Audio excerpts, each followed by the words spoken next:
Oh, sugars. Oh, sugars. Oh, sugars. Oh, you are precious. Oh, this is so sweet. This is that precious little goat. What a little sweetheart. It's hard to believe that today we're actually talking about conflict and how to manage conflict. How could we be talking about that when there's something so sweet here at Mountain Creek Ranch?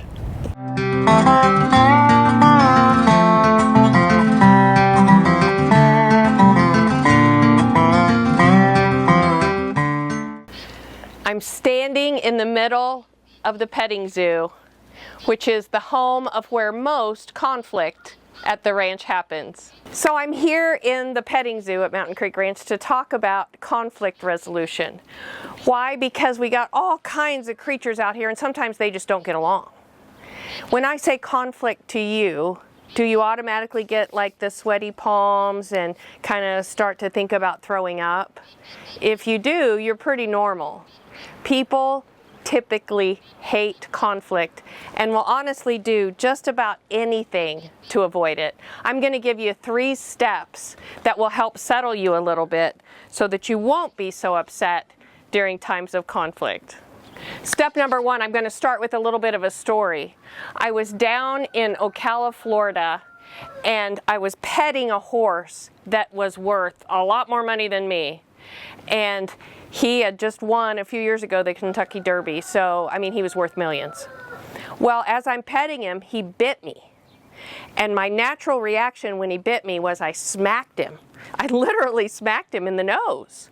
I just smacked a multi-million-dollar horse in the nose. I looked around really quickly to see where the owner was because I figured, oh, Terry, that was really bad to do. You shouldn't be smacking that horse. But it was what I call a reaction. And the first tip is that anytime we're in conflict, what we want to do is react. But the reality is we shouldn't. We should respond. So what's the difference between reaction and response? It's just honestly space. It's putting space between whatever the stimulus was that caused me to have the problem and my choice of what to do next, my action. Now, number 2 of my points is to ask why.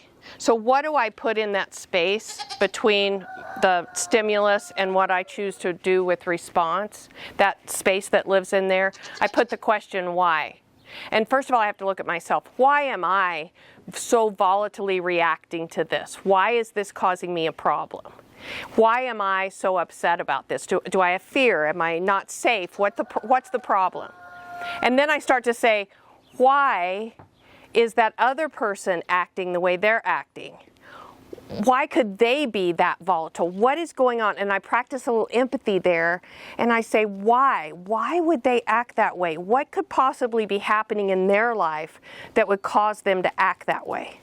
So this little dude here, this little guy that has his head sticking through here every now and then and is putting his little nose through here, he's not very happy right now. In fact, he would probably say he's in conflict.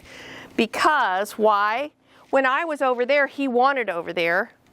So I opened the gate to come in and he snuck through my legs and he got out. Well, now all the activity and all the fun's in here.